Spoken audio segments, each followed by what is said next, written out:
Genesis Kapitulo 1 versikulo 2 hanggang 5. And the earth was without form, and void, and darkness was upon the face of the deep.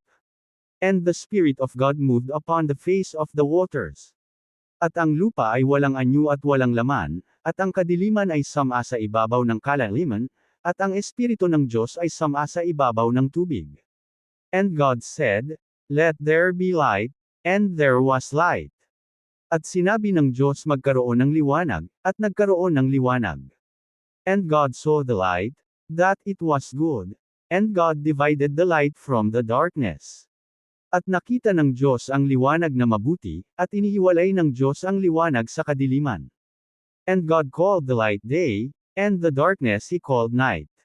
And the evening and the morning were the first day. At tinawag ng Diyos ang liwanag na araw, at tinawag niya ang kadiliman na gabi. At nagkahapon at nagkaumaga ang unang araw.